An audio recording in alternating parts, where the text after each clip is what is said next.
Good day, family and friends. Today I want to share a very powerful word entitled Overcoming Discouragement.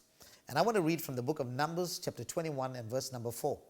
Then they journeyed from Mount Hor by the way of the Red Sea to go around the land of Edom, and the soul of the people became very discouraged on the way. Now the enemy has always attacked the people of God with a spirit of discouragement. When we experience difficulties, problems, challenges in our lives, we fall prey to the spirit. Now is the time for us to stop playing the victim of the spirit of discouragement and learn to handle how we can overcome discouragement. Now, what is discouragement? According to the use of this word in the Bible, discouragement means to lack the courage or the strength to keep moving forward. Discouragement comes when we don't have peace in our hearts or the peace of God, when we settle for living a certain way, or when we don't see the future ahead and have no expectation of something good taking place in our lives. Sometimes discouragement comes when we lose hope or we are disappointed. The enemy uses the disappointment of a circumstance and a situation to discourage us. What are the reasons why a person gets discouraged? I can think right now of Elijah the prophet in 1 Kings chapter 19 and verse number 4. Let's read what the word of God says. But Elijah himself went a day's journey into the wilderness and came and sat down under a broom tree. And he prayed that he might die and said, "It is enough. Now, Lord, take my life, for I am no better than my fathers." As we see, discouragement came to Elijah. Now, how did discouragement come to Elijah? Prior to Elijah feeling discouraged, he had experienced the greatest victory of his life on Mount Carmel. He tested the prophets of Baal and the prophets of Ashtoreth, and we find the word of God says he rained fire from heaven, and the fire consumed the offering. And immediately after that, he killed over 850 prophets of Baal and Ashtoreth. And the word of God goes on to say that Jezebel threatened him. And when she threatened him, she cast a spell over him, as a result of which Elijah felt discouraged. And the word of God says that he felt threatened for his life and he started hiding in a cave. Now, because the second reason why people get discouraged is that because of negative comments.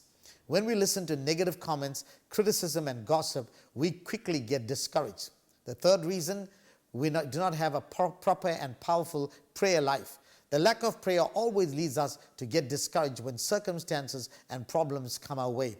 Number 4, when we focus ourselves on negative circumstances than focusing on the positive. When we place our eyes on those things that don't change, or the problems and the challenges in our life, we tend to get discouraged. We need to focus on the results and the outcome than focus on what we're going through temporarily. What are the consequences of discouragement? Number 1, isolation. In the story told in 1 Kings chapter 19 verse 4, we just read that Elijah went into a cave and he was hiding.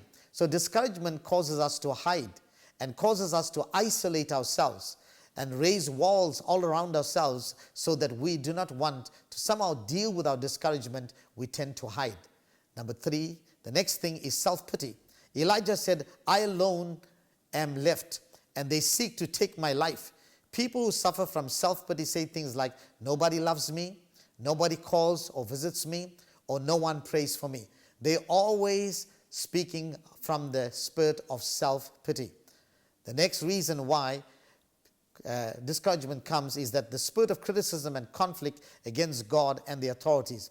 Now the word of God said, then they journeyed from Mount Hor by the way of the Red Sea to go around the land of Edom, and the soul of the people became very discouraged on the way.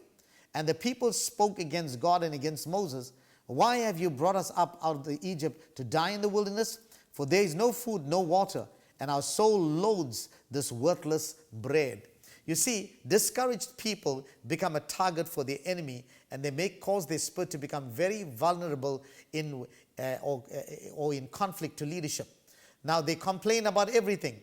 They complain about their friends, about their church leaders, about work, about family, and even about God. It's amazing that people sometimes complain about God in exclamations that I heard, "Oh God, why did you allow me to go through this?" So they're complaining against God, and they wonder why they're discouraged, because they speak that into existence. Now the last reason is spiritual coldness. The enemy advances silently with the purpose of making us become spiritually cold. Now This is how he tries to stop us from serving God and to make us quit our calling. Because we cannot be cold. We got to constantly pray, worship, praise, and speak the word of God so that we will be on fire for God. And when these spirits of discouragement are sent against us, even in the midst of our circumstance, we will not allow ourselves to play victim to the spirit, and we will cast that spirit out. How do we overcome discouragement? Number one, by walking by faith and not by sight. Now, do not focus on what discourages you, but start living by faith. When you start living by faith, and faith comes by hearing, and hearing the word of God. The more you hear the word of God, the more your faith is built up, and the more you exercise your faith and plant your faith, you will realize that discouragement can never get a hold of you. Secondly, do not focus on life's challenges, but place your eyes on Jesus. In Hebrews chapter 12, verse 2 to 3, it says, looking unto Jesus, the author and the finisher of our faith, who for the joy that was set before him endured the cross, despising the shame, and has sat down at the right hand of the throne of God. For consider him, Jesus, who endured such hostility from sinners against himself, lest you become weary and discouraged in your souls. So you see, Jesus has the pattern, and Jesus has the antidote against discouragement. What did Jesus do? Firstly, the word of God, he endured the cross. For the joy that was set before him, he endured the cross. There was a joy that was coming to Jesus. So he didn't mind the suffering of the cross. He despised the shame. And by doing so, he was set down at the right hand of the throne of God. Then the word of God says, consider him. He endured such hostility of men, sinners against himself, lest you become weary and discouraged in your own souls. So see, when we focus on the goal, when we focus on our results, when we focus on our outcome, when we focus on our joy, we focus on our blessings and our prosperity, this discouragement will never get a hold of us. And lastly, we need to restore our relationship with God. When we start seeking God with all our hearts and start serving God and strengthen our prayer life and have an unbroken chain of prayer every single day, we seek the face of God. We seek God's presence in our life. And the presence of God is tangible, you know. You can experience the tangible presence of God every day. Like in Acts chapter 2, they experienced the tangible presence of God. So also you can experience the tangible presence of God. And when you experience this presence, you will find the spirit of discouragement will have no hold over you. And your conversation and your dialogue will become positive, and you will be an encouragement to somebody else. God richly bless you. Time is now to worship.